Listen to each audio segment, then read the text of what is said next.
I want to take a look at some theories about relationship formation. I'd love to just have you explore these and get your opinions. One has to do with kind of where we are emotionally, and the beliefs that we have about the opposite sex really play into whether we want a relationship or not.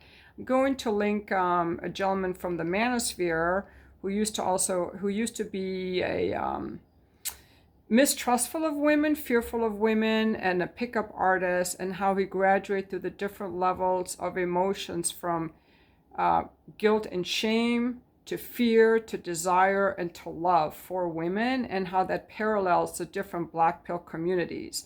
Very fascinating video, and how I see that a lot. I think that men who have a negative story about women, all women, they're just hypergamous, it's just your turn. That's all based on fear. That's all based on shame, guilt, fear. And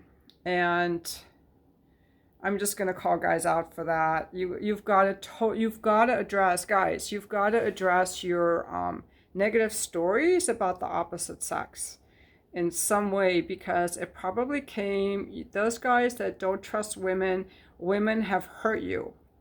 And so you're carrying that shit around everywhere. And whether you get into a relationship or not, your chances of getting into a good one are greatly diminished if you see women as plunderers, hypergamous, it's just my turn, then she's going to leave me for some Chad, or women are hypergamous, they're always looking for the next best option. Those are very negative thinkings. And so just check out that guy's video. The other one I want to point out is another gentleman from the Manosphere, Pete, the guy you don't want to invite to dinner. I love his videos. He's really intelligent. And he is currently not dating because he doesn't like what he sees in women today.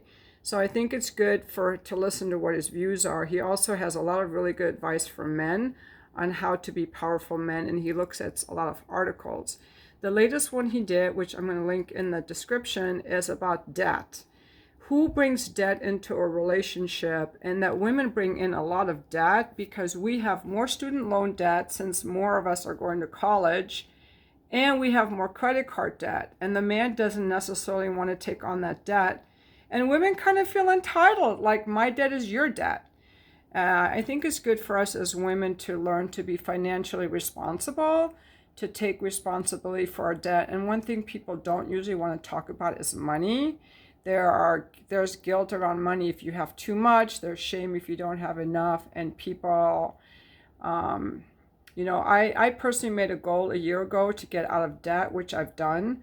But I also had this mindset to be kind of frivolous around money for off and on throughout my life. And men don't want to take on our debt or any of our baggage. The other thing that's really happening now is that people don't want to get into relationships because they don't have to. Women have our own money, and there are few men that out earn women. So a lot of guys can't even really, they're not relationship material, and they've given up. I want to tell you guys not to give up, because there is someone for you. And one final thing I want to say about commitment. Someone is leaving comments for me that men are just commitment phobic. There's no evidence to show that at all, that men don't want relationships because they're out there to spread their seed. It is true that men are more agreeable to casual sex than women. However, men in relationships usually will not cheat because they don't want to screw up the relationship. And men in happy relationships will report, my life is better because of this awesome woman in my life. And even my escort clients whose wives are not having sex with them anymore, they never say, I'm going to leave my wife because she won't have sex with me. I have never heard that. Even if the wife, it could be that the wife is sick, but it might be that she just lost her interest in sex. And the men will say, I'm not going to leave her. I like my life better with her in it. If any of you have any research that says men behave, they just want to spread their seed and not get into a commitment, let me know. If any of you have any thoughts or opinions about, or if you've noticed the changing nature of of our society and why people don't want to be in relationships anymore as much. Yeah, then leave your comments below. Thank you for watching my video.